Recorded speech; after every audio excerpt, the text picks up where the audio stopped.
And we are live. Hello, everyone. A long time no see. I am very glad to be streaming once again, that I am back. I know I released a couple of videos just to catch up. I still have plenty of things to talk about. I'm already seeing you're asking questions, so please do ask this question. As per always, I would like to start this stream by extending my absolute, I don't know even how to express in a good terms. This channel would not be here if it would not be for moderator team.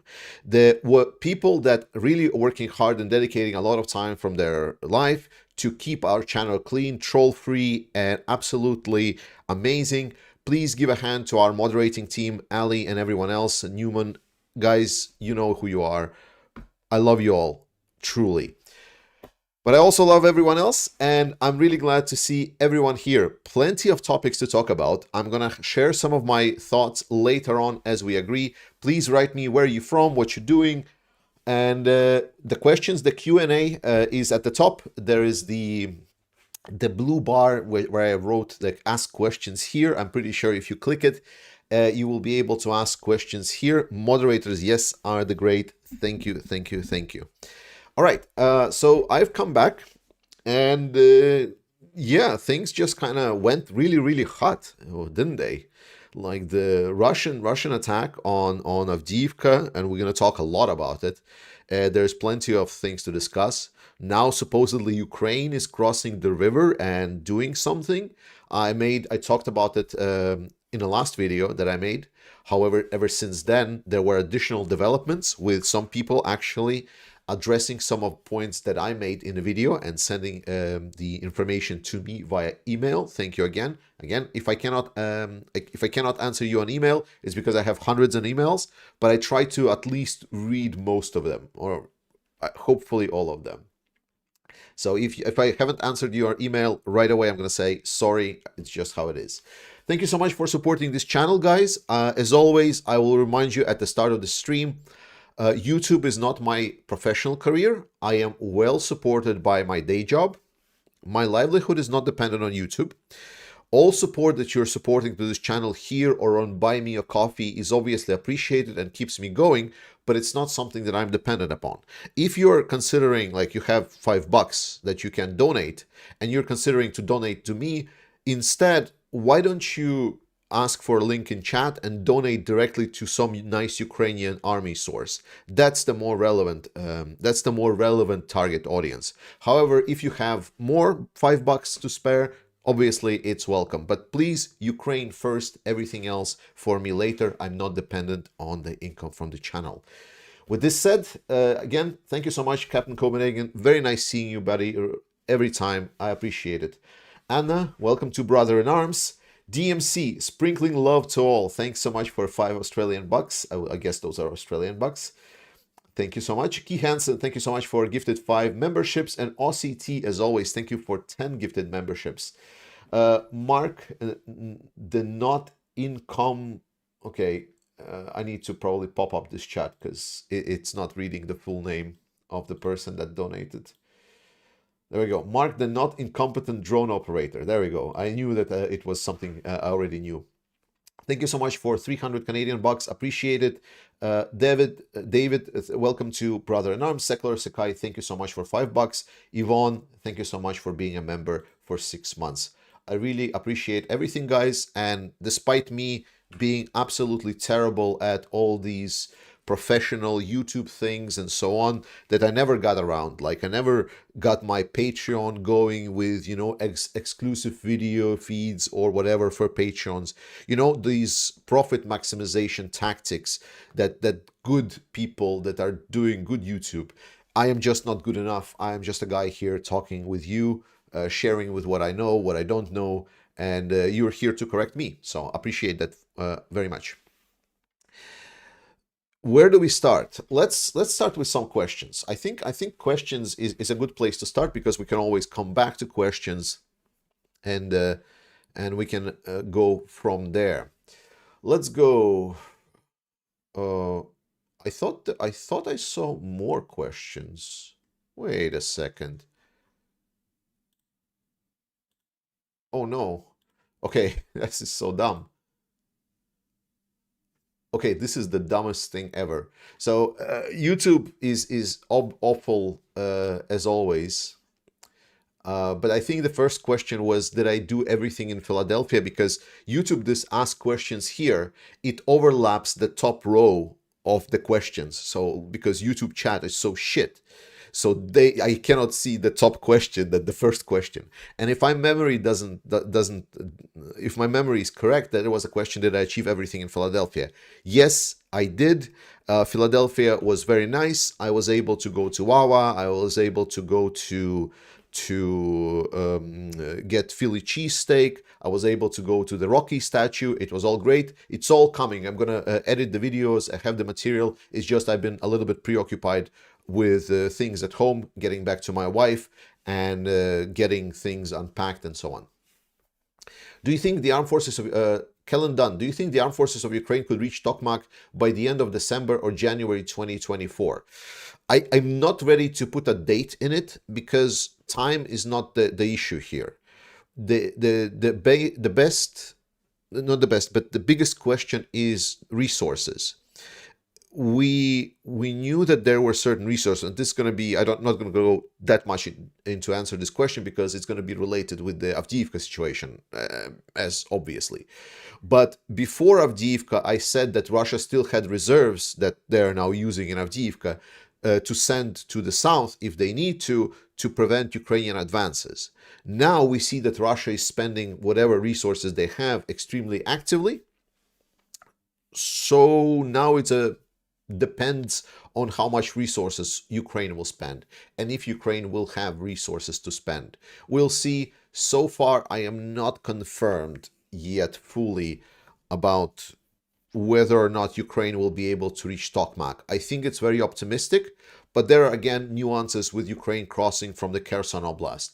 I think, let's put it this way, to kind of shortly answer the question. If Ukraine will reach Tokmak, it's not going to be just because they will break through whatever Russia throws at them on the southern direction. It will be dependent on Ukraine winning on other front lines, either Kherson, either Avdiivka, maybe in the north. Let's put it this way. Drew, did you by any chance grab a cup of coffee from Tim Hortons? That's some of the best coffee I've tried. No, unfortunately, I didn't, Drew. David Oliver, hello Georgie. I have surprised myself. Have measured all the foam walls for my diorama model of some field artillery and ammo storage shed, and all the walls and roof actually fit. I am getting better at measurements. Hey, congratulations. Very nice, very nice. Kalendan, does Armed Forces of Ukraine have sufficient reserves, manpower, material to keep pushing through winter and not allow Russia to dig in more? Ukraine definitely has resources to defend. Whether Ukraine has resources to exhaust Russia, well, I think Russia is now doing a great job at exhausting their own resources. So that's that. Does Russia has a lot of reserves left? It seems that both West and Armed Forces of Ukraine underestimated Russia's ability to defend. Some Russian units are actually good, well coordinated. Big asterisk there. It's a little bit of a misconception that they are good or well coordinated and so on. It's just defending is a lot simpler than attacking, for example. And so far, Ukraine was in a very positive position that it was Russians attacking all the time. Then it became Ukraine's turn to attack, and we saw that Ukraine doesn't have all the areas that are specifically necessary to be covered for attacking force. But now we see that Russia is attacking Ukraine, and it's attacking Ukraine with unprecedented numbers. And what we can see is that ability and capabilities of Ukraine to destroy the amounts of Russians have increased at least 2-3 times, because when Ukraine was fighting and destroying a lot of Russians during the previous winter campaign, it was not to the same extent and not to the same intensity. However, we see now that Russia is like throwing everything at their dog at Avdiivka, and Ukraine is still able to destroy quite a lot. Smashil, thanks so much for 5 gifted memberships. Appreciate it. Alison Marlowe, can we ever meet your family? Only if my wife will want to become public. It's not my call to make sure that she or anyone else from my family goes public.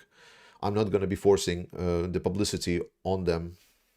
especially publicity that's related to, war and so on. I'm getting regular death threats. I'm getting regularly stalked. People have found where I live and so on. So it's just part of the job.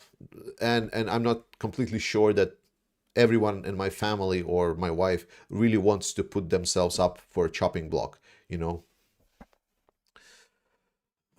Per Hogland, hi, how long do you think it will be before Ukraine soldiers can take Tokmak?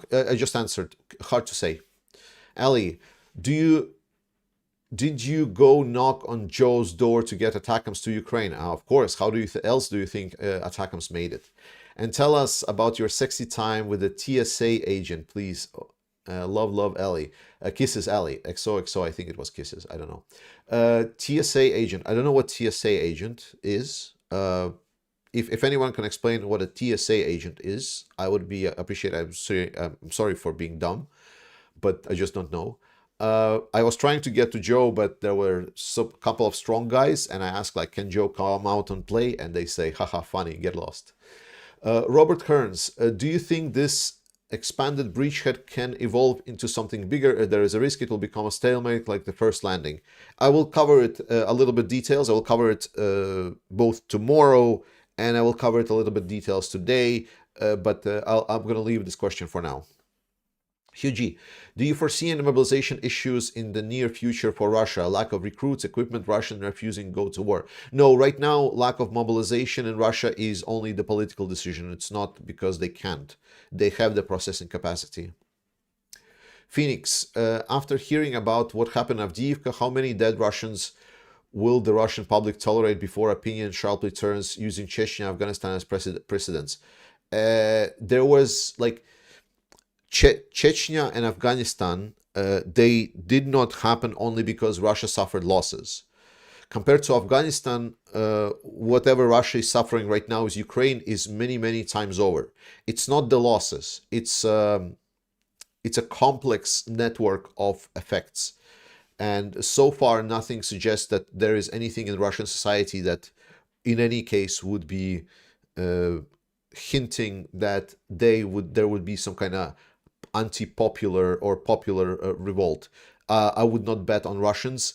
The best choice for revolution in Russia was Prigozhin, and well, I mean, you saw how it ended. The dude literally just came to the door where he would be winning, and then he shot himself in the foot or in the head. I don't know. You choose. Jay, what was your most memorable experience in the USA? Ooh, it's a hard question to answer. I think when I sent the letter, so true story. So I needed to send something very special to Ali. She asked me, like, while I was in Washington, D.C., to send something special to Ali. And I needed to do it with the post office. But it was my last day in US, so I already put my sweatpants on, to go on a plane, to be comfortable. I put my t-shirt. I was like having like my backpack. I was having my extra bag with all the souvenirs and shit, my hat, everything. And then I was like, Google, okay, so where can I find some post office? And the Google shows me post office, and I go over to post office, and it leads me to the U.S. Department of the Interior in DC. And I was like, is this right? So I go with my shitty ass sweatpants into that U.S. Department of the Interior, and I ask, is there a post office in here? Because Google says there is. And they say, like, yeah, but do you have a picture ID? I say, yes, I have. And then it's like, okay, but you'll need to go through the like metal detector, X-ray machine, and everything. I was like, what? So I went to that place. I had all of my luggage scanned. I had to explain why I don't have a visa, because I'm like Latvian, and Latvia and US were visa free. So I had to show my visa waiver program application and explain why that doesn't have a stamp. There was a conversation about where I'm going, why am I dressed so weirdly, and it was because I was going to an airport. At the end, they said, like, well, we have nothing to stop you, so you're kind of free to enter. So there I go with my shittiest sweatpants, with my backpack and everything. I go into the U.S. Department of the Interior, and I find on the lower level the post office. And in that post office, I was able to send that one letter, which was another thing at all because they were cash only. And I tried to find out where it was, but yeah. I cannot say to everyone that I'm CIA, like it only works on the internet. Yeah, but for all my troubles, I get myself a very nice how do you say, a very nice souvenir for that, for everything. So I got myself like a medal for U.S. Department of the Interior. There we go. Now that was the most memorable story for me, as I needed to send a letter, and where else would I go if I would go to the most powerful countries in the world, some of the ministerial departments, and send a letter from there while I'm in sweatpants? Amazing. Yes. All right, let's go. TSA agent, I still don't know. You probably wrote it, but I still haven't read it because I'm talking too much. Okay. How are you? No, really, how are you? Really, how are you? I'm okay. Thank you. Jake Delos, moderator work is hard. Russian bots are everywhere. Yes, exactly. I'm glad you guys get it. Like these Russian bots and trolls, they are sometimes they're sneaky, like sometimes they're super dumb, and then we can just laugh at them. But sometimes they're sneaky. Sometimes they're like concerned trolls. Sometimes they start pushing some kind of weird narratives that just sounds like pro-Ukrainian, but actually are there to sow doubt in you. So sometimes they're just sneaky, and I'm very, very glad moderators take their time to actually debunk a lot of them, including some people that are pretending to be, for example, Ukrainian warriors, and I really appreciate it. I really appreciate it. I'm going to talk about reverse salt a little bit later, so not going to answer the questions right now. Oh my God. Questions keep flowing. Thank you so much for keeping the questions flowing. Best part of your vacation? I just talked to you about it. At least most memorable. Best part probably was Philly cheesesteak. Gotta say, no, it wasn't the best part. Like best part was meeting Rocky, but the most like guilty pleasure part was Philly cheesesteak. That was like the guilty pleasure, like the absolute definition of guilty pleasure. Mr. Old Pro, thanks for $2. Ncage 9 my 38 love UA US rocket. Thanks. Annie Yuki Chick Wiki TSA airport security lol. Okay, yeah, TSA. Yeah, it was funny. So like with my sweatpants, so I went to the airport security on my way back. Uh, I went. Shit. It's a shitty story to tell that this early into stream, but I guess it's gonna set the mood. So I went to the airport security, and I am wearing like sweatpants and like a t-shirt and basically nothing else because I don't like being scanned on the X-ray and then something comes up. So I wear like no metal, no pockets, nothing. Everything goes in the backpack because I hate it. And then like usually like security officers are like just like looking, okay, he has like nothing else, so whatever. And then I get past very fast. So this time I go into this X-ray machine, and then it goes and it's like, something is wrong. Can you like pull your pants a little bit up? And can you go stand into the machine again? And I go stand in the machine again, and I come up, and they guys show me, and it's like, and there's like a body of person there, and it's like in the groin area, it shows red. and I'm and I like this like, and I have like nothing else. Like my sweatpants are literally just like, well, sweatpants, and I don't have any like pockets or anything in pockets at all. like the only thing that's in that area is like my balls and dick. So, and the guy is like, well, we're gonna have to give you a pat down. and that and it wasn't like a start of a bad porn movie, like no gay porn movie, but they did give me a tap down, like, and he was like, yep, that's dick indeed. So he was like a little bit up. So there was interesting experience with TSA that I had on my way out. So basically got some ball touching, but then on the other hand, it's nice that even machines recognize my big ass balls. So there we go. Demonetized, yes. Yes, for sure. Okay. What will Russian Victory Day look like next year? To be honest, I don't know. And Timothy, I really don't care. Like, I really don't care what Russia will look like, what anything. I hope they get fucking destroyed and collapse or whatever. To be honest, not really my worries. Is there any significant armed forces of Ukraine concentration in the right bank of Kherson? I will talk about the right bank a little bit later. Over 1,500 watching. Are there the likes? Go to stream people. Thank you so much for everyone that is liking. Like, people say it's only 1,500 likes. I say, wow, that's a lot. That's 1,500 likes. My glass is a little bit half full. All right. Georgie, why doesn't Ukraine destroy Crimean bridge? With what? Like, we talked about this a lot. Like, have you seen the Crimean bridge being struck? It's not from the lack of trying. Ukraine doesn't have reliable long-range artillery that will reliably strike the bridge. We need to understand that Crimean bridge is one of the most, if not the most, densely protected objects in the world, period. Storm Shadow missiles don't reach Kerch Bridge. Yes, Storm Shadow missiles don't reach the bridge yet.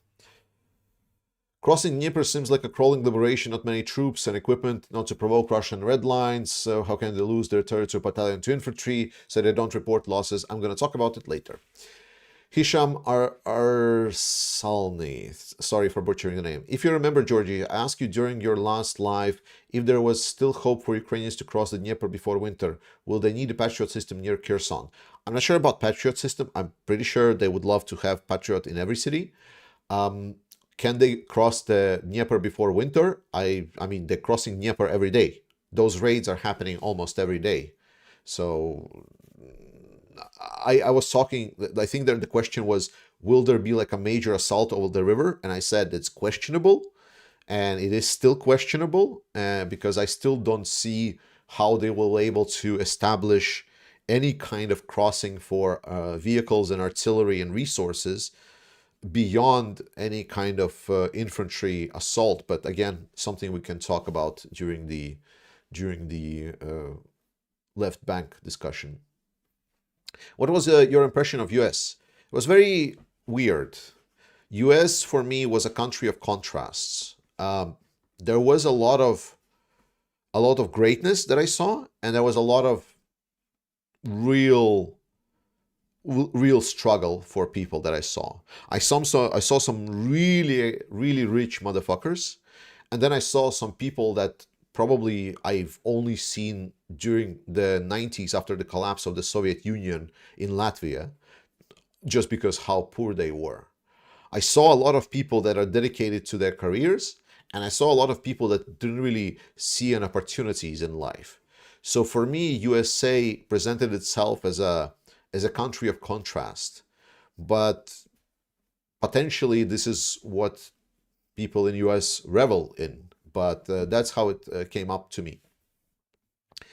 I didn't get mugged. That's also a big thing. How serious is the amount of shells Russia got from North Korea and from its own production ramping out? Not as much as Russian propagandists would lead you to believe. It will allow them to do additional operations. It will allow them to execute everyday tasks, but it's not going to provide them overwhelming advantage that they need. How many losses of their citizens do you think the Russian public is willing to tolerate using Chechnya and Soviet Afghanistan as a precedent? I already covered this. Elka Bonk, is the Dnipro activity just a fixing? I'm going to talk about it later. Oof, so many questions. Do you know something about the 3 unsuccessful landings in this Energotar NPP? Yes, I've heard about them quite a while ago, and that's why I excluded Budanov from my source lists. Now it's quite famously, because those operations is probably one of the stupidest thing that someone could do. It's really dumb. I don't know what they were trying to achieve with those 3 unsuccessful landings, because when those landings was first reported by Russians, I laughed my ass off just because how stupid it sounded. And then when Budanov came out and said, well, we actually did it, I was like, why? What for? What did you hope to achieve? So it really made me question if is Budanov really the big brain or know-all as he puts himself out to be? Especially when I put it together with the fact that apparently Ukrainian troops didn't know the density of the minefields that they were approaching. I talked about this in a video where I discussed why I still perceive that the summer offensive was a failure for Ukraine, and the fact that we as observers were surprised by the number of minefields that they were presented on the battlefield. Well, that's true.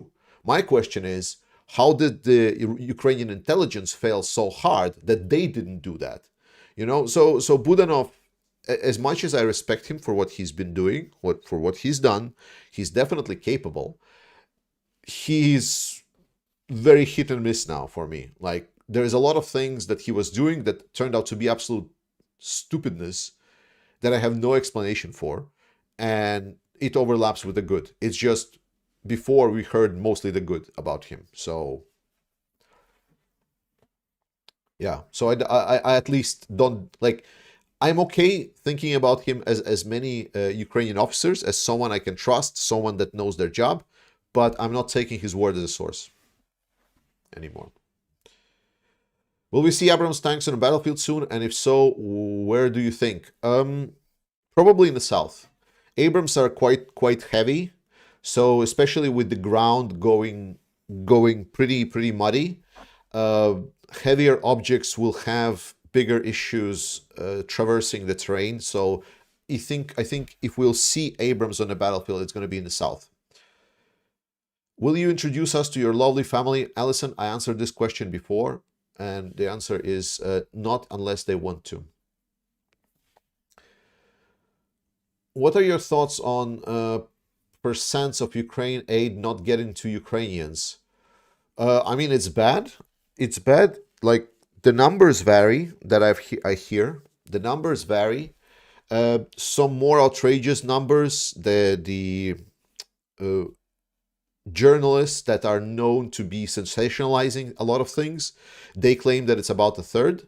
More conservative numbers say that it might be about 10-15%. So it's a problem, you know. 10-15%, every 10th sock not getting, like every 10th helmet not getting to Ukrainian defenders is obviously a problem, and I think this is something Ukraine needs to treat. However, I don't think that the problem is as bad. At least I have very mixed messages coming in on what's going in for and what's not. What I know that mostly none of it is weapons based. Like, so weapons are in high control, and mostly it's like something like food, supplies, gas, you know, things that are important and very important, must have. But thankfully, yeah, it's not the weapons. Right. What impact with munitions from North Korea? I already answered it. About the attacks near Luhansk and Berdyansk, what are your best estimates of damage? Helicopters. Oh, it's a complete nightmare. Recently, there was a video appeared from Luhansk. I'm gonna actually see. Maybe you will see something I can put like in the background, because I believe it's like 5 minutes. Let me open Shitter and see, because Shitter shares videos quite fast. Luhansk.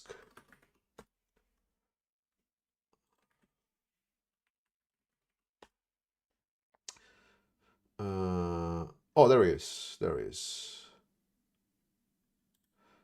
Oh, no, not picture in picture. Oh, I don't want picture in picture. I want just big picture. And hopefully someone commented on this video.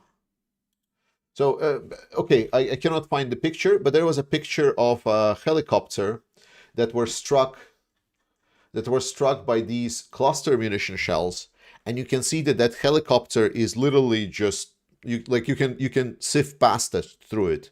It's so full of holes that it's incredible. But yeah, I cannot find it. So let me just switch the camera. There we go. So in this video that's going to be playing, what you need to look out for is you need to look at the pattern of explosions. So when I was looking at this video, I see this hole from the cluster bomb about every, 7-10 meters. I see a hole from that cluster bomb. And what this tells me that this whole airfield was pretty much covered with these cluster munitions.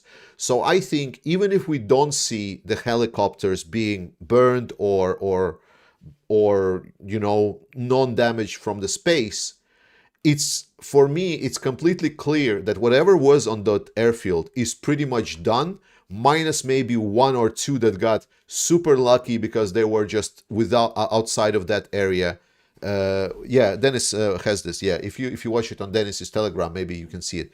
Yeah, but the point is, if you can see how these holes are spread on that, like you see the dark spots on the video, like every dark spot on that video is a hole from that cluster bomb exploding. So you can see that this whole airfield thing was just covered in it.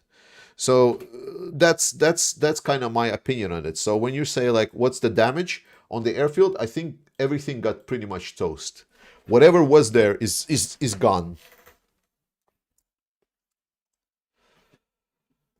Do you think US and EU will transfer the seized Russian assets to Ukraine soon? I was hearing, I'm going to see it when I believe it, because I was hearing that they're going to transfer it soon already for so long that I'm not sure if I can believe it or not. So people are too worried about their laws, like to put a special case in the laws, because, oh, we're like following the rule of law, even despite that we're dealing with a country that breaks every single rule. Whereas like, yeah, but we're still following every single rule, despite the fact that morally right is to send those assets. And I don't think it's right. What new capabilities would Ukraine get with Taurus missiles versus Storm Shadow? Long range ability to strike Crimean bridge. Taurus missiles are really good at striking bridges. They specifically are made for that. And pretty much Taurus missiles are like a pretty much like a dedicated Kerch bridge exploder. Georgies, if Ukraine gets full or almost full air superiority over Russia, I wouldn't go that far. Ukraine needs to get at least 200 F-16s to get into like operational area air dominance, more like a air superiority. So I would be very careful. Though to be fair, when I was calculating that how many F-16s Ukraine need to overcome Russia, I was not counting that Ukraine will be able to strike Russian airfields. With ATACMS, the calculation changes a little bit. Hisham, you don't need to ask me about winter. I already answered you about the winter crossing. The fact that you're repeating this question 4 times now, I already answered it once. I'm not going to answer it again. So just so you know. Yes. Jerry, have you used public transport in US? Yes, we used exclusively public transport in US. How was it? It was very dirty, very shit. Heard it's not the best thing about it. Yes, it's shit. Hello, what about Transnistria? How is currently supplied? The army backed by Russia, it's not supplied, it's totally isolated. Yes. Could they easily be defeated by Moldova? No. By Ukraine? Yes. You're welcome. Elka Bonk, with the ATACMS, is Svatova-Kremina line a new front? I mean, the problem of Svatova-Kremina is that it's not solving major problems for Ukraine. Crimea is a must-have, right? Crimea is something that will change the nature of war very significantly. Ukraine can retake Svatova-Kremina, yes, and it's going to be a great for public image of Ukraine, but it's not going to bring military effect that Ukraine would want and political effect that Ukraine would want. That would come, for example, when Ukraine would isolate Crimea and destroy Kerch Bridge. Yeah, Transnistria has been supplied for a while now, yeah.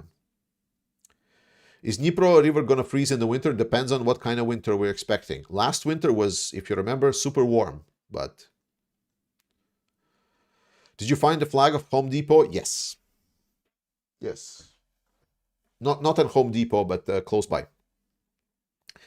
What is Russia's strategy and objectives in a situation in this war? How it might the human cost factor the decision making? I'm gonna answer it in tomorrow's video. What about 24 F-16s Denmark sells to Argentina? Why they are not given to Ukraine? That's a good question. It's a very good question. I think because Denmark tries to honor their agreements, and if Argentina didn't want to bug out of this sell, then I don't know. But we don't know what's happening behind the doors. Again, might be sale not going, but I know that Denmark is fully in support mode for Ukraine.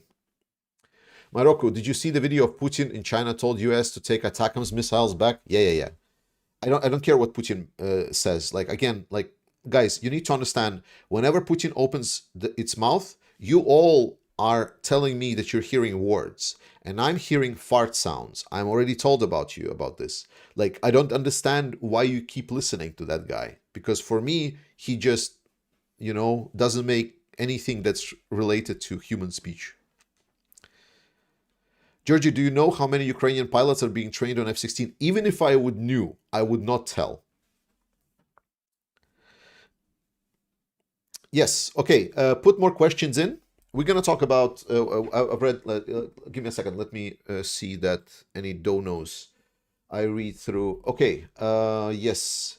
RCT, thank you so much for 10 memberships. Sophia, welcome for being one member in Brother in Arms. When Ukraine is getting GMLR early Xmas gift? Gimlers? I mean, Ukraine is using Gimlers every day. Not completely sure what you're talking about.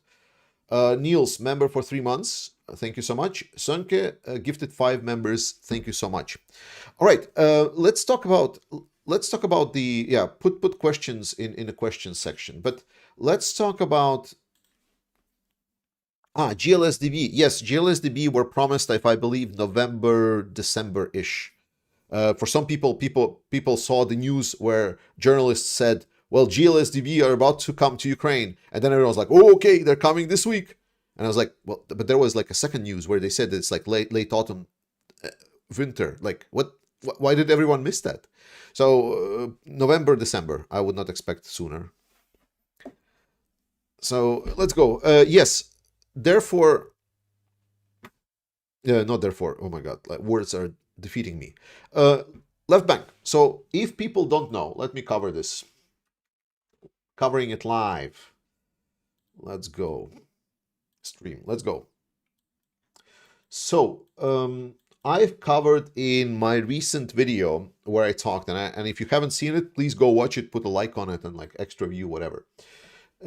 Ukraine has before landed in 2 villages that were this one. I was trying to find this. That Russians have reported on these villages. And I told you like that there were a couple of things that suggested that it might be a more long-term focused operation, that potentially Ukraine is trying to establish themselves on the left bank.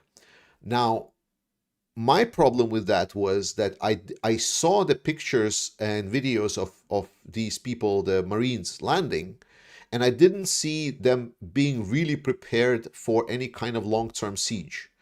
And as for what we heard, that after landing, Russians kind of came in and more or less pushed them a little bit back.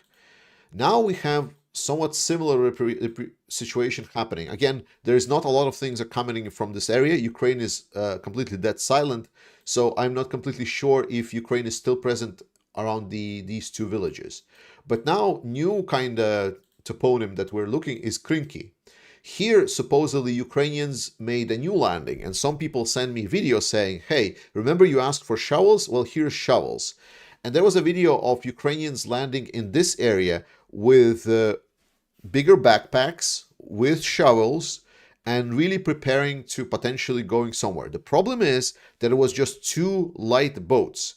As I said before, until I see any kind of heavier weaponry or major supplies being delivered to this beachhead, like fortification, logs, anything like this, I cannot say that Ukraine is really trying to establish themselves in the area really, really heavily. So right now, I agree that there is some activity in the area. Supposedly, Ukrainians are still holding in the village now for a couple of days already. But again, previous raids like these happened, so I am cautiously pessimistic about this because I still don't see how Ukraine will overcome the artillery advantage. Because what we've heard is that Russians tried to dislodge Ukrainians from Krinky. They failed to dislodge that. After which Russians said, "Okay, we cannot get these guys out. Can you get more artillery into this area?" And after this, like what I was hearing is that even more artillery is now shooting at Krinky area where Ukrainians are located. So will they be able to hold it? I don't know. The point is, right now, I don't see this any kind of major offensive, and I don't see the plan.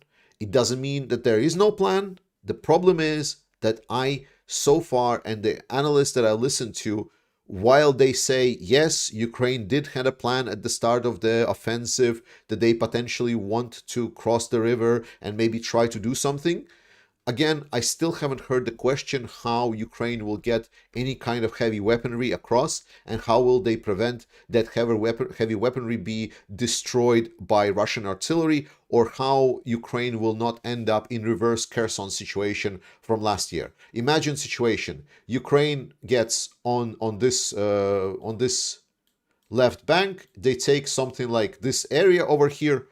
What prevents Russia from getting artillery here to this position and then destroy any kind of potential crossings that Ukraine will have?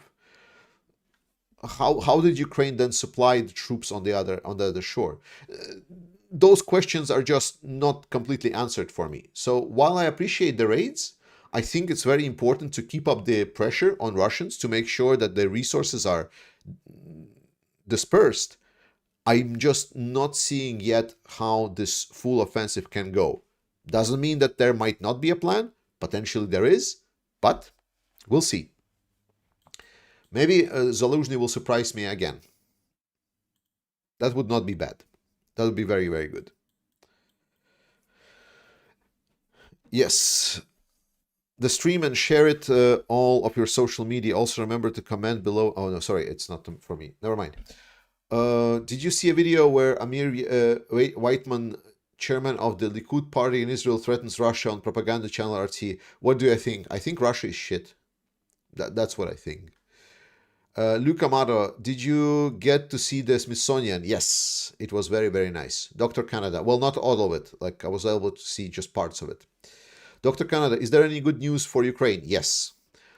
Michael A. Georgie, do you have been explaining many times Ukraine is winning the attrition game, but that's also going on for many months already. How long will it take before this will result in major gains? So, Michael, how do I put it for you? The spending of resources is uneven. Ukraine in a year was able to go from a complete deficit to ability to stand on their own with Russians and pretty much deny any kind of tactical movements, tactical assaults that Russia can do. Because right now at Avdiivka, Russia is throwing a lot, like a lot. Like they're throwing a couple of European armies worth of units, equipment, army, like a lot of equipment.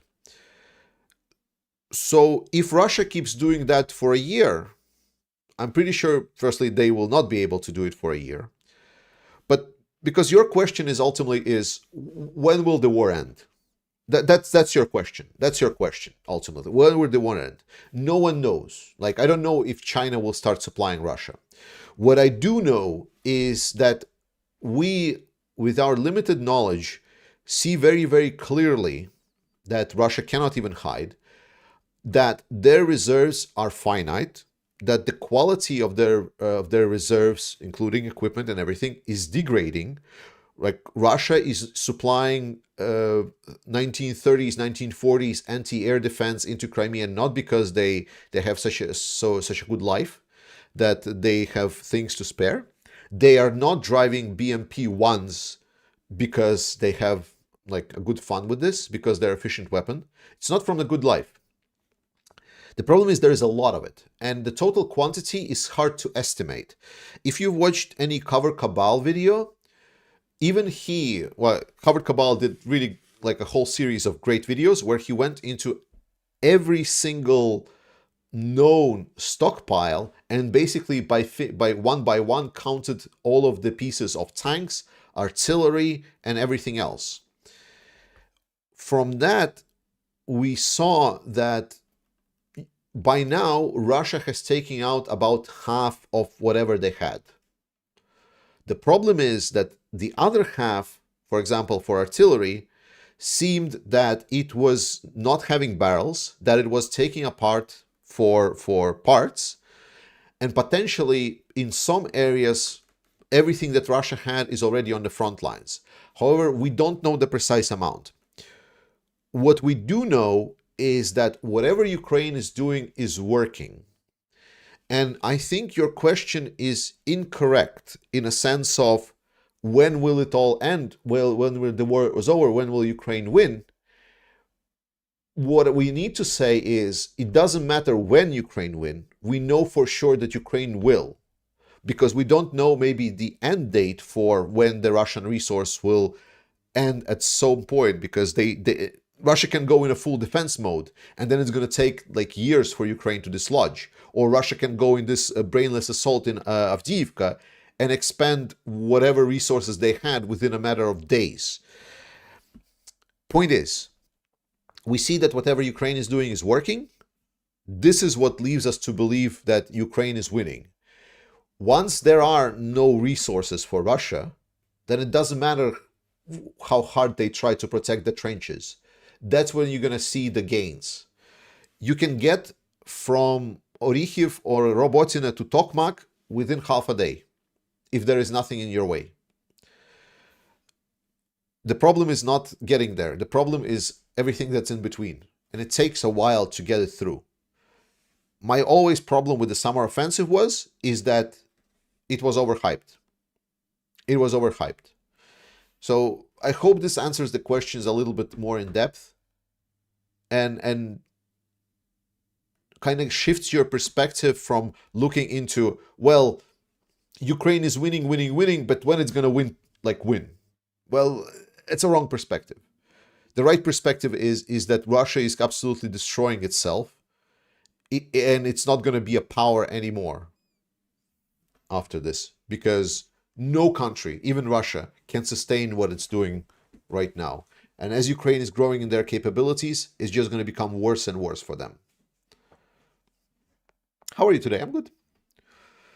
How wide is the river Kherson at the crossing place after the dam collapses? It's wide. It's hard to say because people don't understand distances.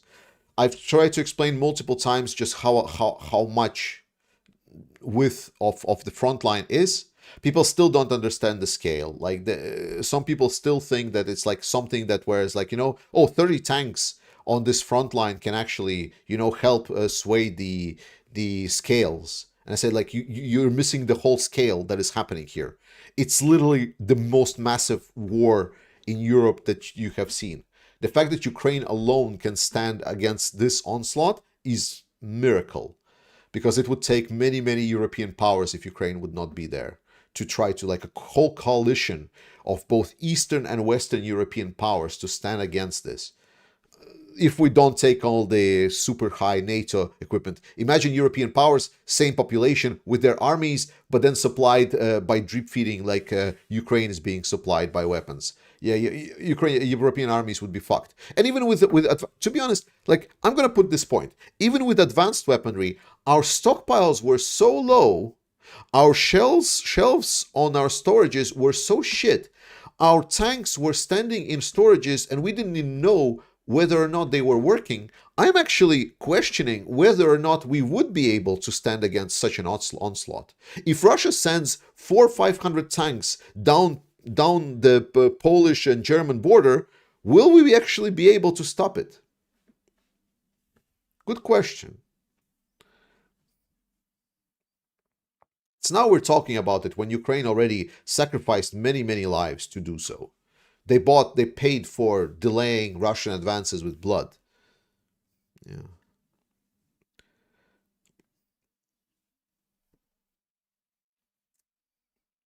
Is the territory of Ukraine lost around Avdiivka critical, and at what point it should start worrying about Avdiivka? No, territory around Avdiivka is not super critical. It's a big fortification point. It's a very important fortification point, but it's not war critical. It's operationally critical. It's critical for the local area, specifically for Vuhledar. Let me see. So if let me switch again. There we go. So if Russia is able to take Avdiivka, they were able to close this. They were able to then later on move kind of south and collapse Marinka finally. So they were able to take this stronghold, and then they were able to kind of collapse the Vuhledar area as well over here. So eventually Russia would be able to establish itself something along these lines. So around this area. That's what collapse of Avdiivka would basically open the gates for. Hope this makes sense. But like, let's put it this way. Let me zoom it out, and I'm gonna put it this way. This is map of Ukraine. This is what Putin wants to capture. Here is Kiev. This is what Putin needs to take to at least have some kind of sensible, like, okay, I captured Ukraine. Whenever we're talking Avdiivka, it's this part over here. Like, is it notable? Maybe it's a little bit even too much. More like this. There we go. This is what collapse of Avdiivka would do. Hope you see, it's over here. So there's still all of this.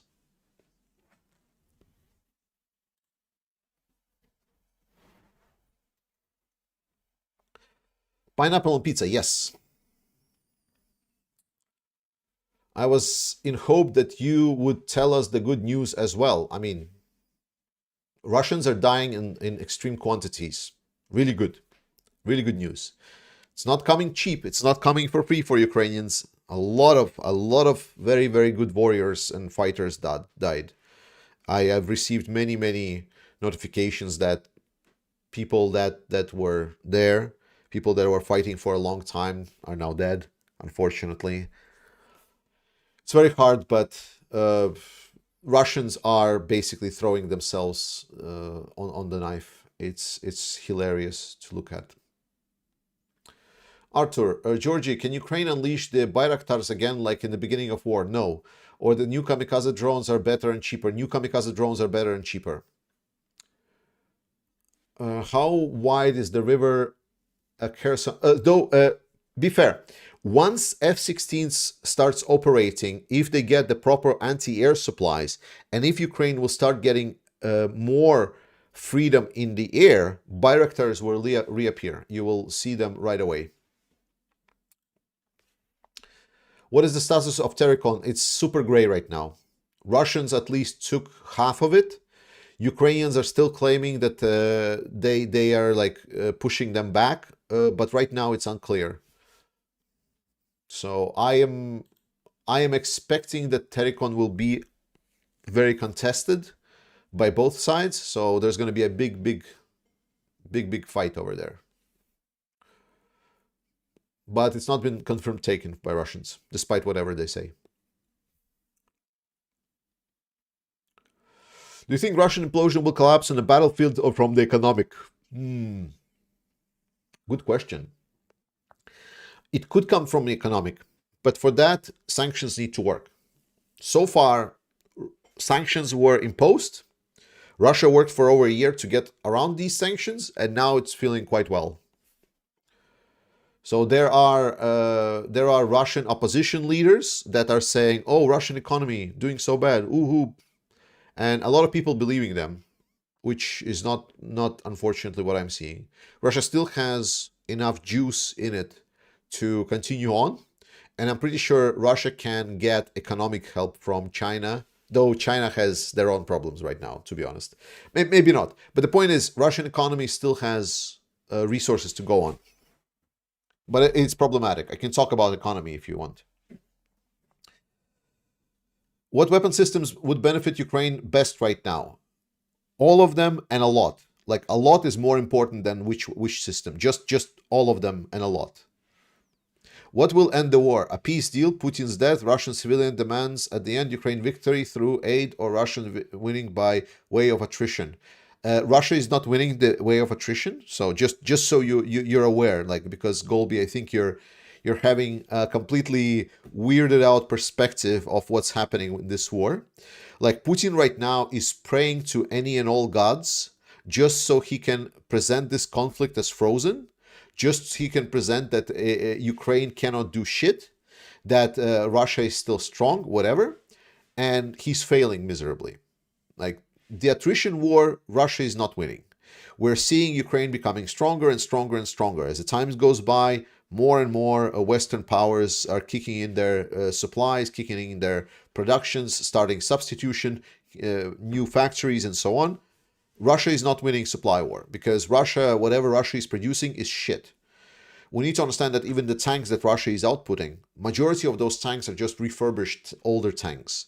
They're not new tanks. T-90Ms are coming in a very, very small quantities.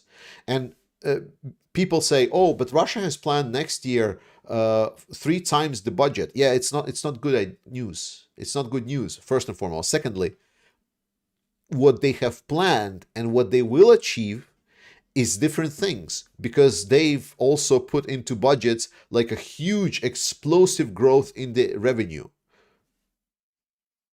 I'm failing to see how a struggling economy, because Russian economy is not doing great. I said that it's still stable, it still has staying power, but it's not doing great. And then they suddenly saying, oh, there's going to be a huge explosion in our government income next year. Like, it's going to be amazing, massive. We're going to increase everything so much, it's going to be fucking amazing. Yeah, I'm going to calling BS on that. So I'm pretty sure they're going to start reviewing their budget very, very fast. Does Russia first run out of manpower, steel, or other resources? It's going to be first the complex equipment, then it's going to be less complex equipment, and then it's going to be simple equipment. That's Russia going to be probably staying on. So Russia will lose its complexity of equipment.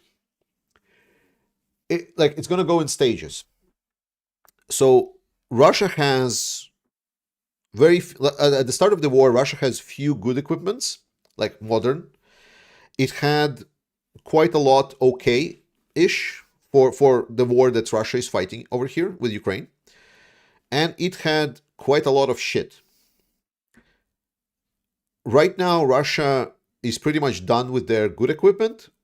Whatever equipment good they're producing, it's being sent to the front lines right away. There are no stockpiles for that anymore. So that's already to the scale of Russian output. Russia still had somewhat okay equipment, and Ukraine is kind of finishing the job. I am judging by the graphs and charts that people made when they presented the tanks and types of tanks that are being destroyed in Ukraine.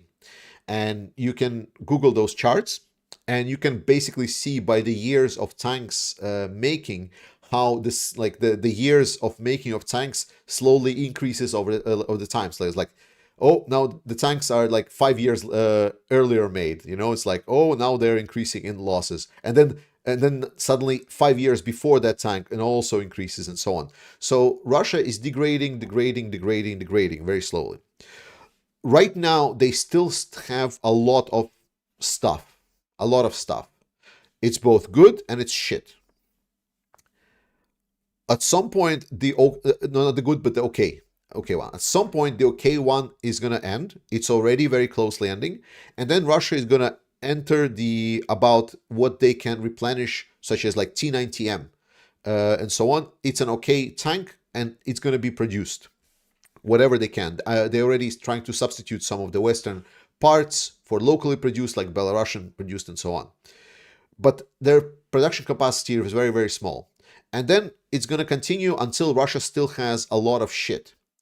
And that's when the point will be, as soon as that a lot of shit is going to start, either by Ukraine getting a lot of shit, or Ukraine getting a lot of good, or at least many good, at that moment, that a lot is going to start degrading.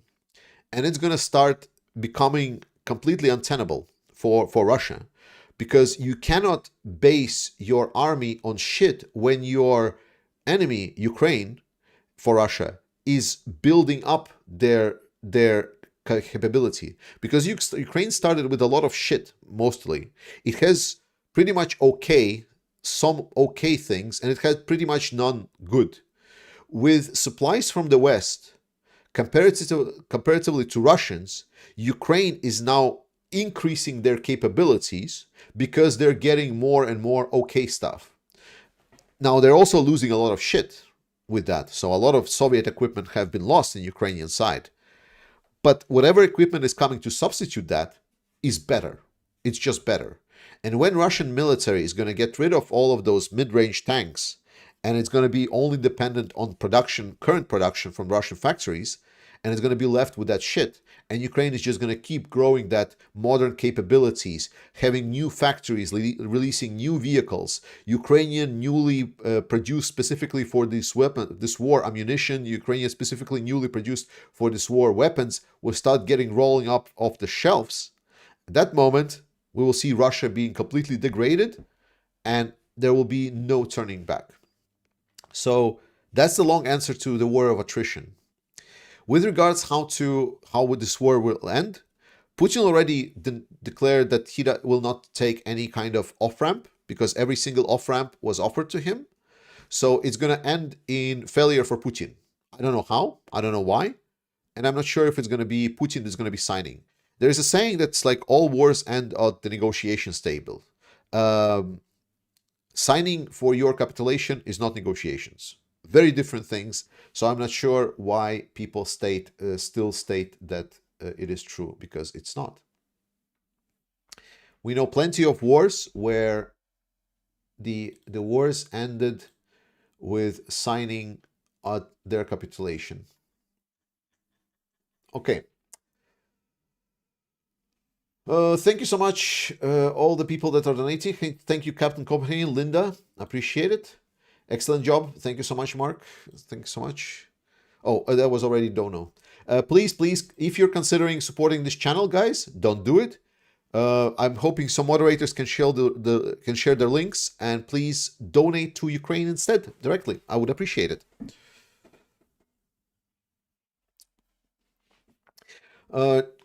Charles, do you think that the Russian Fab 1,500 gliding bombs are a problem? Yes. What can be done against them? Getting F-16s. Ukraine needs a lot of anti-air. They need frontline anti-air. Planes are a great frontline anti-air. As soon as there are plenty of F-16s, gliding air bombs will become less of an issue. Is there really much fighting-age men available in Russia? Yes. Will the Russian minority regions ever stand up? No. Last White Rose, does Orkstan now get the resources that Wanker Group was scooping in from Africa? Yes. John Dury, I wonder if more infantry fighting vehicles should be better than tanks at this point. Seems like Bradleys would be a better resource than Abrams, for example. Yes. Guys from the 47th Brigade have said that Bradleys. Please send us more Bradleys. Bradleys are amazing. We need more Bradleys. Bradleys are awesome. That was what I heard the guys from the 47th Brigade say about how they see this current war. They said, fuck the tanks, send us more Bradleys. Bradleys, please, all the way. Every day Bradleys. That's literally what they said.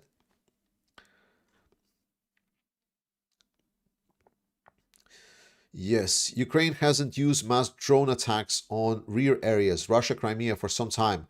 Where and when do you think we will see the mass use of drones? Hopefully somewhere in Russia. Hopefully somewhere where it will hurt. Potentially, that was a scene that it's not as efficient, those drones attack. Potentially the damages that we saw, while for us is like, ooh, big explosion, cool. We don't know how many resources have been utilized. Potentially Ukrainians are looking at it and saying that maybe, maybe we should utilize these resources somewhere else. Or maybe they're just planning some kind of a more complex operation. We know that when these drones were attacked, it was the special forces of Ukraine that were operating in Crimean Peninsula. They were landing, they were taking out the anti-air systems. Right now, we're not getting reports that special forces are again operating in Crimea. Potentially, Russia has reestablished anti-air systems there. So Ukraine decided, well, why don't we not send drones until special forces find a way to disable newly arrived anti-air systems. Georgie, you got like a thumbs up for me, number 143. You are all the best. Thanks, Per. Appreciate it. All right. One topic that was there was to talk about was the Kherson, and I explained a lot that Kherson, a lot of speculation is happening there. I am cautiously pessimistic because there are big questions that no one still has answered for me how they could be done. I've heard analysts saying that Ukraine might cross it, but again, no one, when those people were speaking, asked them a questions, yes, but how do they get resources established? And they never answered it, so those questions still persist. Then I also talked a little bit about the trip. Trip was excellent. I loved US. US is great. I'm looking forward to get back to US with my wife at some point because Smithsonian is great. If you get a chance to get to US, to Washington, it's great. It's not as scary as I was saying. You're not going to get mobbed unless you really ask for it. Then Poland. Poland. I want to congratulate everyone from Poland in this stream that you have now revitalized Poland this year. 74% turnout. Wow. Like, I don't even know how to put this in perspective. A 74% turnout for any election, anything, is just incredible. Like, bigger turnout is only in dictatorial states where it's like 99.9% turnout, where even the dead people vote. Not the same in Poland. Really badass. Really badass. So Poland now, the ruling party, the conservative party that was European, that was negatively looking at the European project, that was negatively looking for a possibility of additional globalization, and were looking mostly into how Poland can do better for Poland and fuck the rest. Right now, the people of Poland have spoken that they instead would like to see a more pro-European Poland. And I'm a big proponent on that because I think European Union requires Poland. For example, I was very sad when Brexit happened because in my perspective, European Union needs United Kingdom because United Kingdom has brought a great perspective for European Union, and that perspective was missing. And one of the reasons that we're having right now not sufficiently enough resources dedicated to Eastern European countries and Ukraine is because we don't have UK voice within European Union. Poland was very confrontive to European Union and wasn't helpful. And for a longer time, they were the ones that were protecting Orban, which is a big no-no because we know how shit Orban is. And I'm very happy to see now that Orban is losing even his last friends. And I'm hoping Poland will be like a binding or even like a locomotive because Poland is great. Poland is really amazing. And I really want Poland with their vision to help drive European Union to shift the power dynamics from the Germany and France that were very semi-indecisive in how to treat this Eastern European problems. I want to see now Poland taking a lead in that and proposing a solution and working to get the other countries on board with their solution rather than stating, here our solution, if you don't like it, fuck off. That was the previous Poland discussion. So I'm really looking forward to Tusk actually trying to drive Poland into being a strong frontrunner for a stronger and more economically prosperous Eastern Europe and more economically prosperous Ukraine, because Tusk is a big fan of Ukraine for sure. Hope this makes sense. Why am I so optimistic? East Ukraine? What? I don't know. It's not probably for me. Do you have any idea how much arms the Russians still have from the Soviet times and how long they can keep going at this pace? Watch Cover Cabal videos. I'm going to link it in chat. I really recommend Cover Cabal. I cannot put him in my recommended channel list because he's not like a super pro-Ukraine. He's not like there supporting Ukrainians or whatnot, because that's what my channel's. But his channel is very excellent. I'm pretty sure that generally speaking, he's supporting Ukraine. It's just, I don't see him like, like advertising it or anything. But if he's not, well, sorry. His videos are still very nicely informative. And he literally just went and counted the equipment. Specifically, like there was artillery video, which was really good. And you can see it was from 3 months ago. And you can kind of put the numbers that Ukraine is reporting. If you really want to be picky, divide it by 2 or even like by 3, whatever Ukraine reporting, which is not true. It's actually more closer to what Ukraine is reporting, but it doesn't matter. Like if you really want to be like, oh no, I need to have everything reported like conservative estimates only, then just divide whatever Ukraine is reporting by 3 and then put it like to the numbers that Covered Cabal is reporting.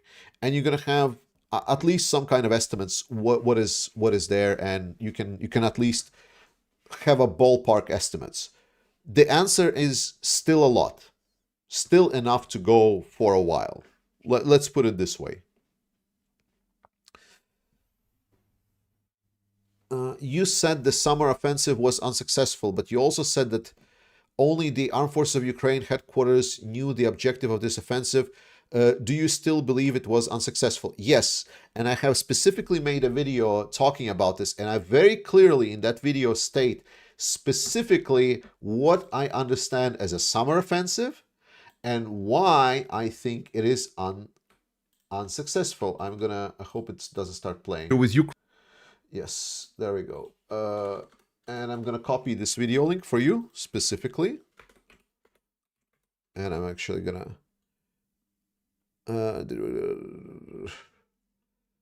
Navi.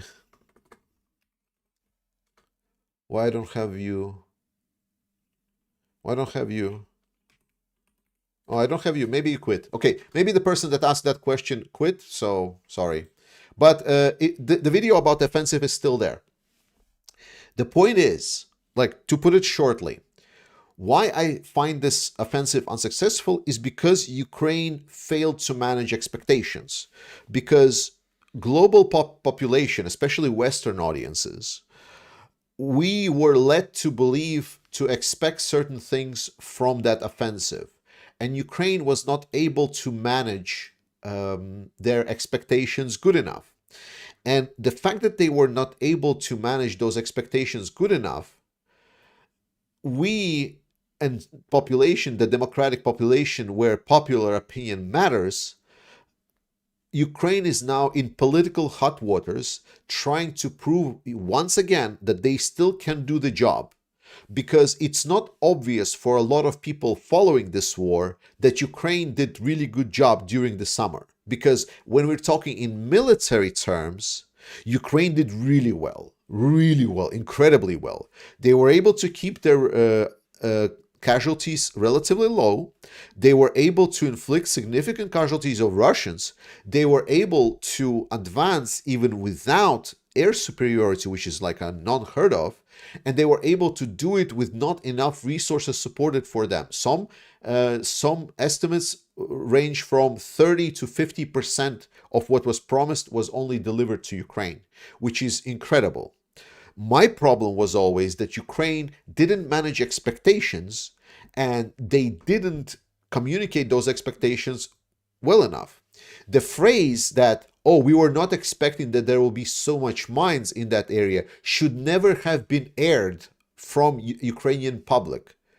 It should never have been aired publicly. What needed to be done publicly is for Ukrainians' campaigns not doing the shh campaign, plans love silence. It was a government campaign that did this clip. You remember that, right? And hyping this whole thing up. Instead, they were saying is like, no, let us work, let us see. If we will be successful, it's going to be a great success. But Ukraine is still struggling. We're still like the underdog in this war. And I think that they really failed with this message.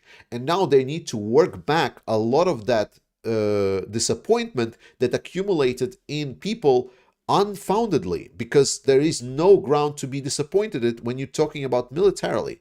So my not estimates, but evaluation was that while the summer offensive, what was done during the summer, from the perspective of a military exhaustion, like in a sense of a war, and the attrition that Ukraine did on Russians was really, really good.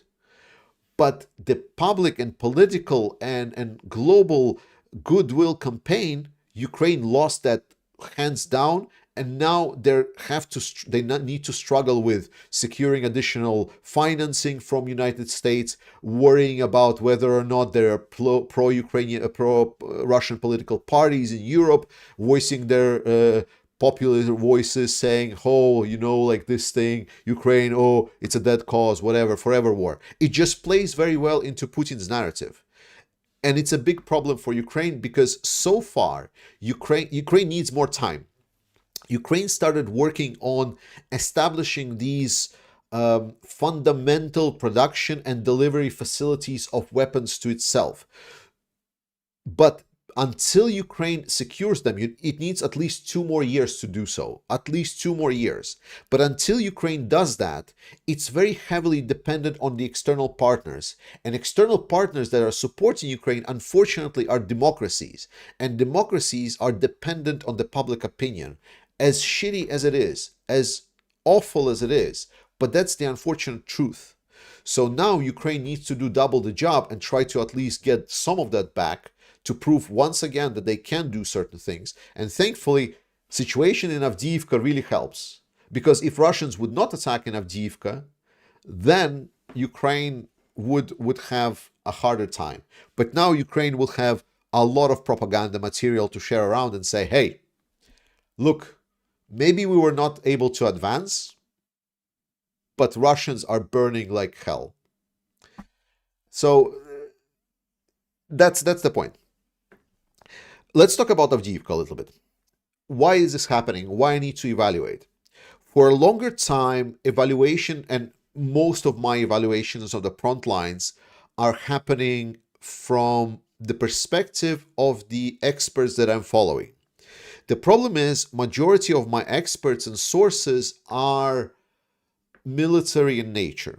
So a lot of them are really good analysts in a sense of estimating what's there for military, like what is there to achieve. That's why I'm able to explain to you what are the targets, what are the things that Russia wants to achieve. The attack on Avdiivka defies logic. It defies military logic. It defies the whole purpose. And I believe that while it might have been like just a very miscalculated attack at first, where Russians just thought that they need to secure their presence in that area, I believe that it has been very, very huge detour from military command. And I believe that the orders to capture Avdiivka are now coming directly from Putin. I believe we're once again seeing a situation on the front lines where Russian political will in the sense that who's the ruling party there, are now looking at Avdiivka and are now have looked at those reports that they've received about Ukrainians failing at trying to attack Russia because Putin got all of the good reports, right? And then he says, well, okay, then take Donbass right now. And then he tried to go to China and secure certain stuff for him and failed. And then he was like, okay, then at least take Donbass. I need to take Donbass because, like, I have political reasons. Putin is very, very, like, remember, Putin is coward. The fact that Russia is not doing mobilization is not because they don't need to. Like, Russian military that is right now, they need new mobilization wave. They need it. They need it yesterday. But they are not doing it. Why? Political reasons. And I believe that here in Avdiivka, because let's put it this way, there's very little point in striking at the hardest place where Ukrainians are holding. There is a reason why Avdiivka has been holding for over 9 years, ever since 2014. There are reasons for that. So striking at the toughest place you can strike, at the most prepared place you can strike, is dumb. More importantly, after strike once and lose the element of surprise, then striking again with a bigger force is dumber squared. So my absolute belief is that at this point, any kind of strategic military logic goes out the window. I truly believe that what's happening right now in Avdiivka is a politically motivated campaign. And the point is, as a politically motivated campaign, it can go on until Russia runs out of blood. I truly believe that if Russia and Putin will continue throwing stuff at Avdiivka, this might actually be what allows Ukraine to go for a breakthrough, to allow Ukraine more freedom on other flanks, to allow Ukraine to do better to degrade Russian military and shorten the war in total. Hope that makes sense. I mean, you tell me, like, we're talking about today. So what do you think? What do you think? Tell me about this. I'm going to read a couple of questions for now.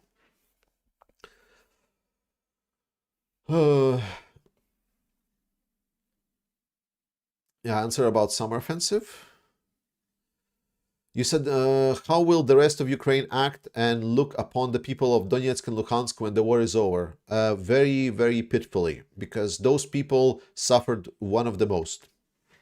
Those people have been, because we need to understand that there's going to be a lot of prosecution. All of the collaborators will be prosecuted. There will be found, like, the people that worked with Russia. There is a proper police force going to be doing it. But then it's going to start to be like a lot of humanitarian programs, because Ukrainians are good people. Ukrainians are very, very kind. And they're ready to forgive everything. Like, I know many Ukrainians, even sometimes, very, very silently, very, very, very quietly said that if Putin would get the fuck out, if he would be okay to pay reparations, if he would say sorry to every single person that lost their relatives in this war, then maybe they would be even okay forgiving Russians for what they did. Like, because Ukrainians are kind enough to have enough love in their heart. And a lot of Ukrainians understand that people in Donetsk, majority of people that are just stuck with this situation, they don't support Russia, they don't support Putin, but they have no other option, because it's a bandit, like it's a crime mafia state that is controlled by force and power, and they cannot do nothing, and they just want to survive, and you cannot blame them for that. So very, very kindly. We do not hear any more about Energodar nuclear power plant. Have you got some news? Oh, it's like whatever I was saying, like don't focus on Energodar, it's all bluff, was actually true. Holy shit. Wow. I told you so. I told you so. The reason you're not hearing about Energodar is because I told you so. Because it was a nothing burger. It's just like give me a second. I need a meme time. Where's my meme folder? I now have a meme folder. Memes. Where is it? It's a shitty meme from Twitter that I'm pretty sure you saw about 10,000 times, but I still giggle because I'm stupid like that. Yeah, there we go. There we go, this way. That's Russia. That's how it is.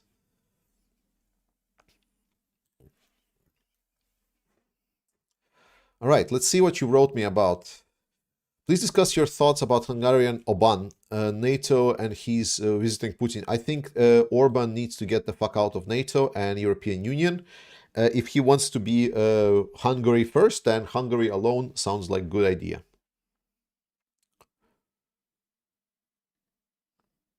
He has been nothing but a headache for European Union and nothing but problems for NATO. He's not respecting NATO defined borders and relationships with NATO, with Russia that NATO defined, because in NATO doctrine, Russia is listed as an enemy and a biggest threat. So when a NATO ally goes to your biggest threat that you have in your doctrine and just like makes buddies with it, is he really our ally? Like, do you trust him with your security?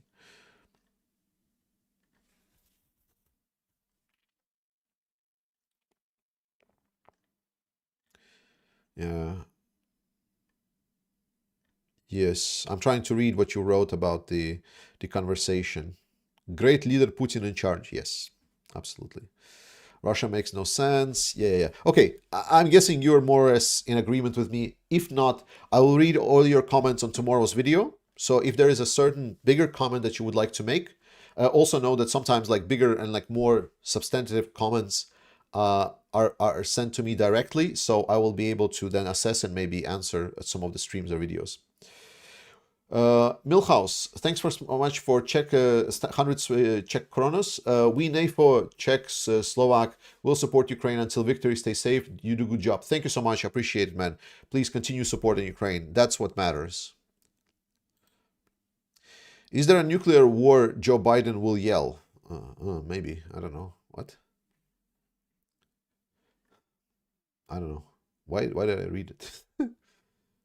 Okay, memes. I need memes. All right, let's see.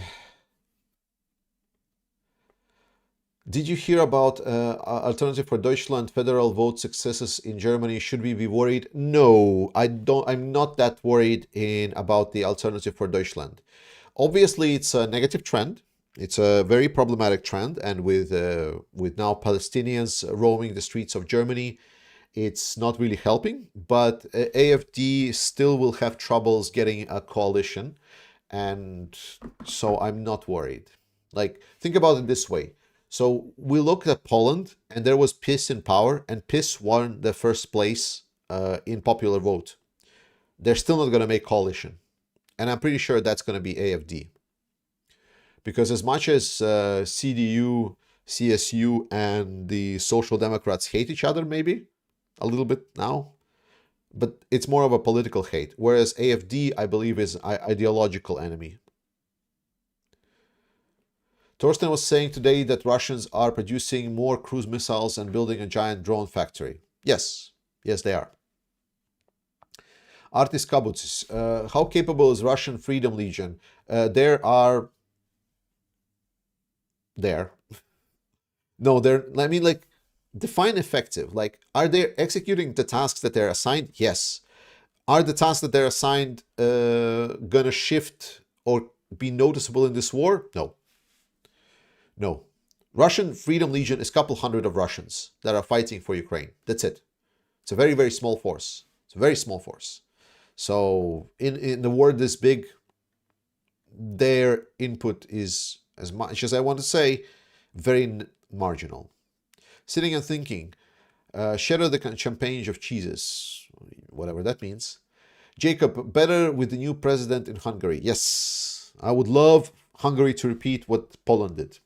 But so far, I'm not seeing it. But I would love, like, like I said, like big props to Poland. Well, that's responsibility. Biggest problem in Russia. Remember I was talking about biggest problem in Russia. And I said, like, my biggest problem with Russians is that Russians don't take responsibility. And that's what happened in Poland. Poland saw their country and their Poland saw their state being degraded. Poland saw how one by one they are turning to be an absolute nightmare of a state. Right now, it seemed as a good idea as of many like dictatorial or authoritarian groups and regimes like these happen, it's always seems like a good idea from the start.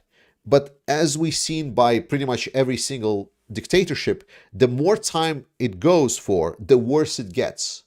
And at some point, it's just going to become absolutely worse for Polish people. And I'm very glad that Polish people saw this happening and were mature enough to prevent it. Hungary is a lot worse already.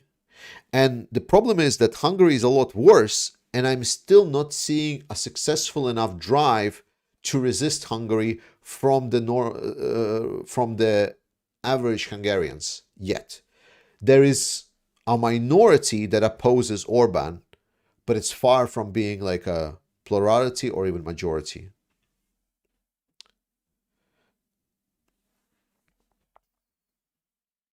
Yes, peace did great, but they will not enter coalition. It's like the problem with peace, like peace did great, but Europe is all about coalition building. Most of the European countries are about coalition.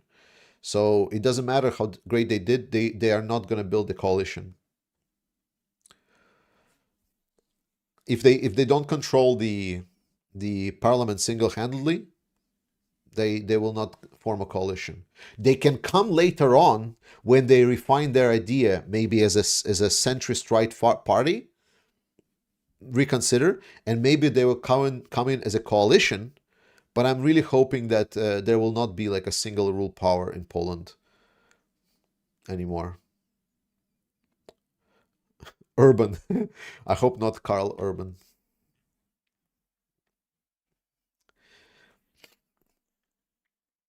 Uh, Eight Republicans is a great thing. This is something we talked with Ali a little bit about, and I said that this is such a non-European politics.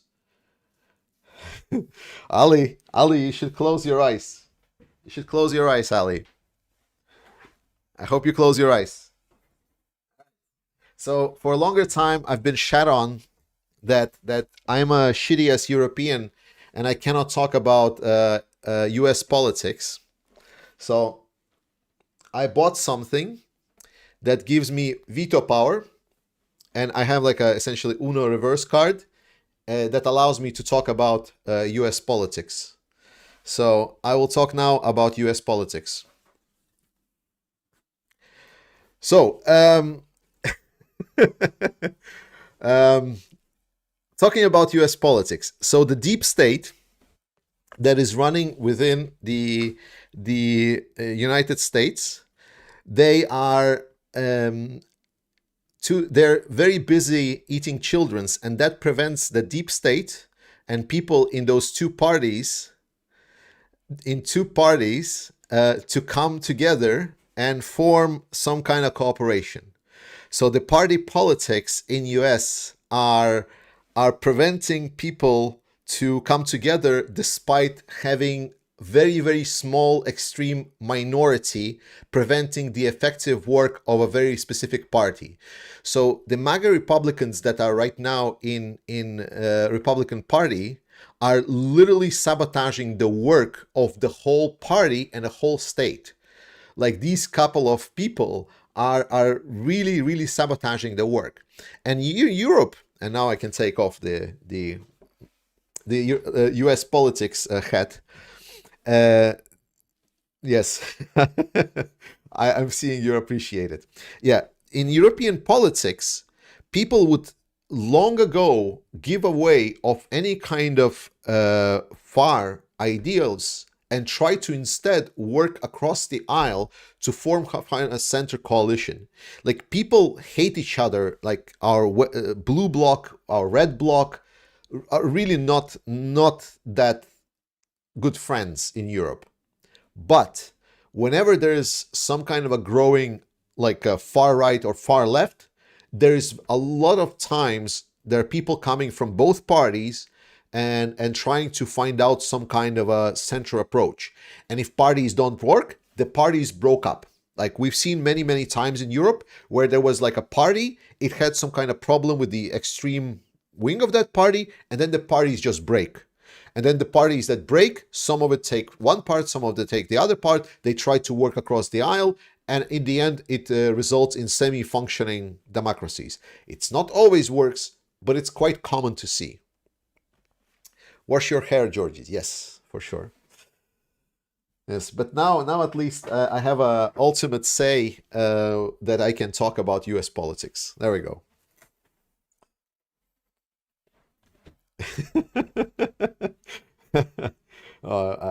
It's great that you're loving it, guys. I'm glad that it's like now I'm gonna get canceled. This picture is gonna be shared on Shitter, and it's like Georgie's a MAGA. Georgie's a MAGA. Oh, oh my God, that would be so hilarious. That would be so hilarious. Hey, Jose. All right, let's see. Should be worried about Serbia? No, I don't think so. Serbia has enough enemies in the Balkans that if they try to do something, there's going to be people basically jumping down the line to make sure that Serbia is put in its place. Like, there are plenty of people. Like, Serbia is like Russia, except smaller and less resources. They were able to fuck around a lot because Russia was supporting them.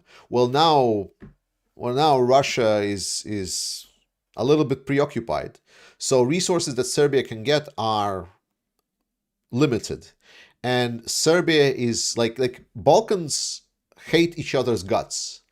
Balkan countries, whenever they get together, they can like discuss any other thing, argue whose history is whose, who are like the first, who is the most notable, who is the most important.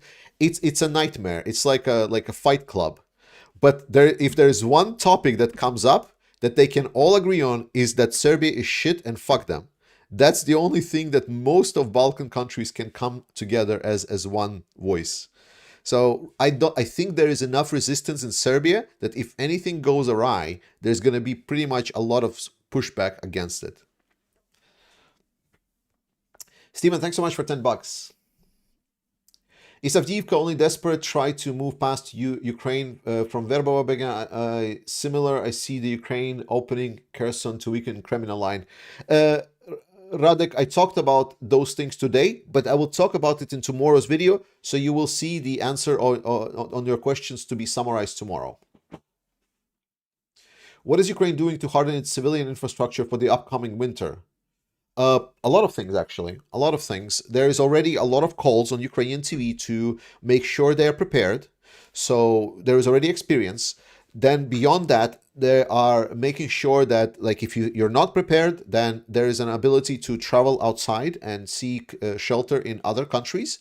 But it's a very, very low number of people are using it. And my friends from Ukraine are stating that, generally speaking, people are more thoughtful about, well, now this thing is coming, we will be more prepared. But also Ukraine is prepared itself, so a lot of the infrastructure is a lot more secured this time, and maybe Russia will strike and there is less infrastructure in general, but Ukraine have worked to make sure to secure a lot of that infrastructure. Turkey provides a needed role in this war. Hungary does not. Yeah, Turkey. Like, let's just say it. Like, a lot is forgiven for Turkey because of it uses Montreux Convention. It does not allow Russian Navy, extra Navy, to come into the region and Russian Black Sea Fleet to exit the region. So they are becoming a little bit of a sitting ducks slowly but surely for Ukrainian forces. So. News, like big deals. News from Zaporizhia nuclear power plant station. Again, I'll refer you to this. It's all a hoax. There's nothing wrong with nuclear power station. Like, it's all a hoax. Stop listening to Russian propaganda. Stop listening to what Putin or any other Russian is talking about. He is lying to you. Russians are lying. If their mouth moves, they're lying. If their mouth doesn't move, they're thinking about lying to you. Stop listening to them. Do you think Wagner would take Moscow if they didn't chicken out? Yes. Moscow, like, the point is they didn't need to take Moscow. Like, Moscow was not some kind of fortified city. Moscow, like, they just needed to drive to Kremlin. They needed just to drive to the main buildings and take control, appear on television. That's it. Like Russia have been completely absent of the power at that moment. There was nothing in Moscow that was there to protect it. There were a couple of how do we say, local police forces with couple of lightly armored infantry fighting vehicles, and that's about it. Wagner had tanks. They had nothing against those tanks. Like even like 4 or 5 tanks of Wagner that could arrive to Moscow could easily drive towards the city center and take care of it. Putin ran, everyone ran, Russia just ran. All the government, like Russia had no power for 2 days. Like I mean, no ruler for 2 days. It was just about like a janitor could accidentally enter the Kremlin, sit on the chair, and become the next Putin if he said the right words. That's how bad it was in Russia. But Prigozhin was just short-sighted. It's a long discussion, mostly because the role of Prigozhin was never that big. Like, how do I put it? How do I put it in simple sentences? So Prigozhin, he was never elite. He was Putin's dog. It's a dog that Putin has grown, and that dog that saw an opportunity to become a man. And forgive the weird perspectives, but follow me here. So Prigozhin thought that he will by doing Putin's bidding a lot, he would finally become recognized. And he saw some of that recognition to actually come to him. What he wanted to do is to make sure that he is recognized because he's a good dog. But he didn't get recognized. So instead, he wanted to show Putin that is actually Shoigu and Gerasimov are lying to Putin, that it's actually he should put his trust into Prigozhin and take his place. Putin didn't want to take Putin down. Prigozhin didn't want to take Putin down. He wanted to take Shoigu and Gerasimov down because he thought that if Putin would trust him, then he would just come in their place and he would become this part of elite. He would become finally a real man in this Putin's imagine like being knighted. So he wanted to be knighted to get a land granted to him. He wanted to become a real aristocracy in his king's courts, whereas he was just basically like a dirty walk, like a fixer for Putin. That's what Prigozhin was, a dog.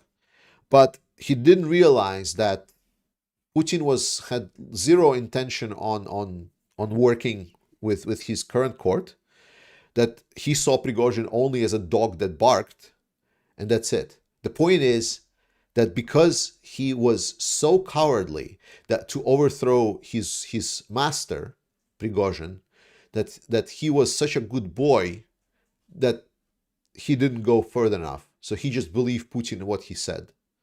And then he was shot as a mad dog that he was. End of story. I hope this explains it a little bit better.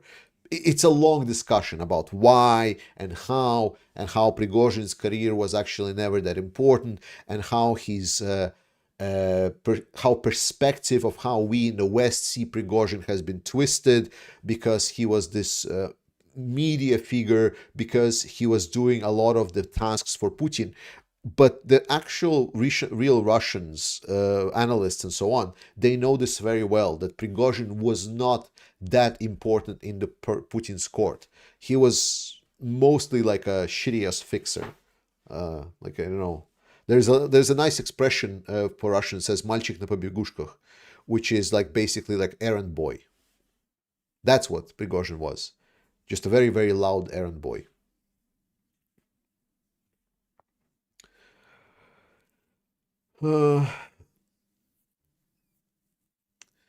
Do you feel dumber wearing that hat? Unfortunately. Yes. Is there any impact on Russian pilot aircraft losses impacting Russian Federation combat effectiveness? Um, Not really. Mostly because Russia has dumbed down the types of sorties they're flying. Like when before at the start of the war, there was issue that that the airplanes needed to fly into Ukrainian controlled territory, understand where the threats from the anti-air systems are coming from.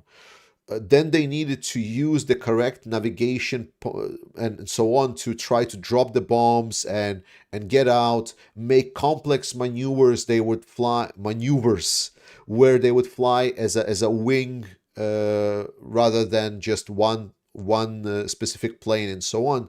It was since then dumbed down significantly, and now it's more about, hey, get in a plane, fly that plane to this point, drop the bomb so it flies that direction, and if it hits, good job.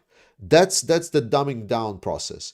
And for that, they don't need to be very experienced pilots.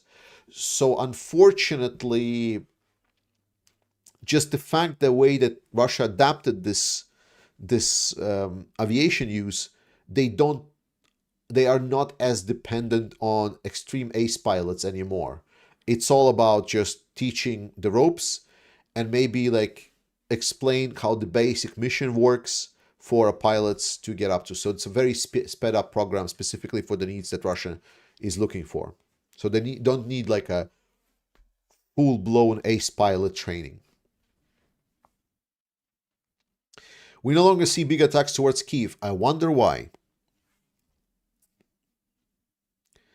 Russians stop banging their heads towards the wall. Have you seen Avdiivka?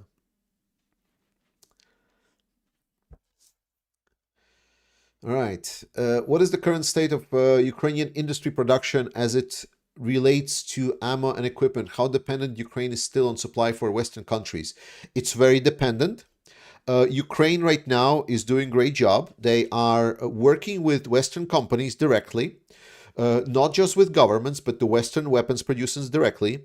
And they're working with friendly governments, such as now Polish government and the Baltic states, to make sure to build up a network of factories and expansion of factories to support and supply Ukraine long-term, locally sourced weaponry. Right now, there were negotiation stages. Right now, there are plans on building factories, expedite that process pretty fast. Ukraine has a lot of manpower to start building shit, so they can build things pretty fast. But right now, it's more about just confirming initial plans rather than building factories. Ukraine will still need at least a year to build those factories or to scale them, and then additional year to refine that, to maybe refine that process. So I would say Ukraine, during the next 2 years, will start building up the industrial scale to be independent in this war against Russia. And after that, I would assume whatever help Ukraine gets on top of it would be nice. But right now, Ukraine is still fully dependent on the supplies from Western powers. All right. Mm-hmm. Can we expect rebellion from within Russian society? No. I mean, if you expect it, you're like, I'm not even sure who would be dumber then. Like, if you still expect anything from Russians, you shouldn't expect it. If it happens, good. But I don't think you should expect it. I think it's a very, very silly position to take right now. Reports are that Russia is using the cargo ship Sparta 4 to bypass the Manchu Convention. Any response by Turkey? But are cargo ships prevent, like I think like it's like Montreal Convention is only military ship, no?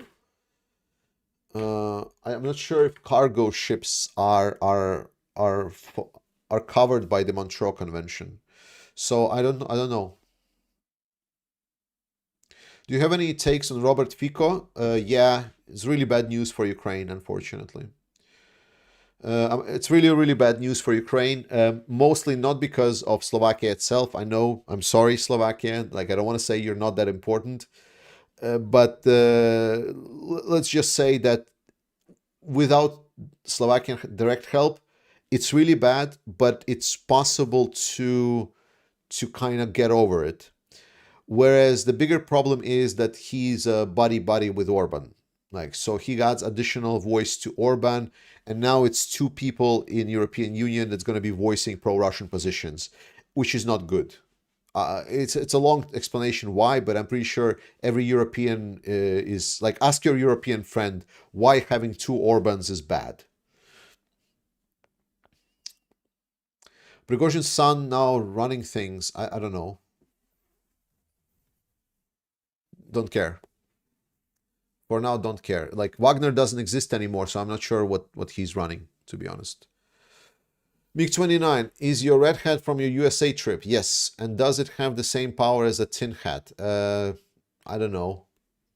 I don't have a tin hat. I have a red hat, though. Random Dad, heard anything more about the sub-drones? Yes. Supposedly, those were the sub-drones that struck the Russian patrol vessels.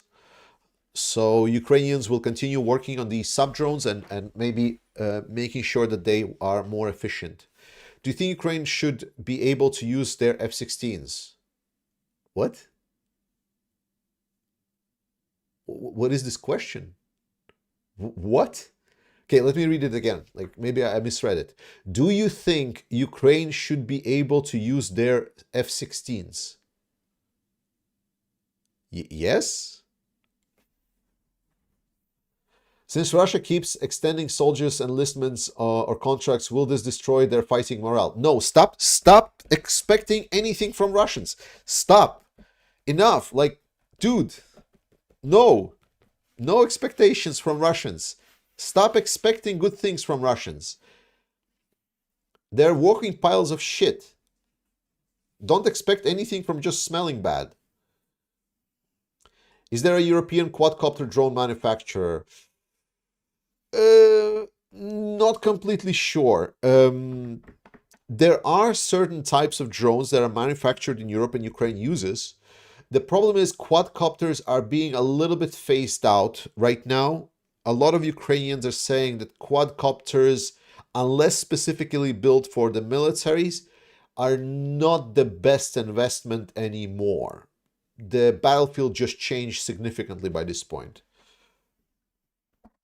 What is the normal temperature difference between Kyiv and Crimea? Will there be able to work longer in the south? Yes, and it's, I don't know, like 10 degrees maybe? Depends. Celsius. Sheet terror. Could the Kakhovka reservoir freeze during the winter, opening a new front? Maybe. Doesn't solve the problem that it's open space. Ambassador, what is the latest news on the success of Gepard? Super successful. Are they still effective in fighting against drones? Yes, amazingly successful. I've heard only good news. The only problem with Gepards, super few of them, and they need more ammo. That's the only problems with Gepards. Otherwise, they're really good. Really good. Super good, like super effective against drones. Not just drones, actually. Also cruise missiles. Quite effective against cruise missiles. All right, guys, it's 5 minutes to 1 at my place. I think this stream was pretty good. I hope you consider donating to Ukrainian Armed Forces instead of donating to me. Like, if you haven't donated to Ukrainian Armed Forces, but you still have a $5, donate it to me. I will donate it in your place. No, just joking. Go donate to Ukrainian Armed Forces. Our campaign. Oh, by the way, yeah, we should finish, guys. I'm not sure if you follow this. But we have, booyah, we have finished our campaign Tits for Ukraine. Hope you were able to donate and get for that patch. We were able to gather over 34,800 euros, which is amazing. And this campaign has been a great success. It's already a third campaign that we did. We gathered enough money for 2 trucks with full tire sets, and supposedly, I always say there is night vision, at least that I've heard from NATO, but to be honest, I've never seen them showing it. Maybe it's because of, like, they don't want to explain what kind of night vision it is, or maybe I just didn't see it. Maybe they didn't point attention, but in any case, like, good job. Really, really good job, guys. I'm really, really grateful to everyone that's doing this for Ukraine. These things are very important. It's a great option to support Ukraine, and I'm really happy that this community is so amazing. People ask like, well, like, oh, do you want more YouTube fame and so on? I said, no. What I want more support for Ukraine. And that's what we're doing. Slava Ukraini, guys. I love you all. Video coming tomorrow, and I'll see you next time.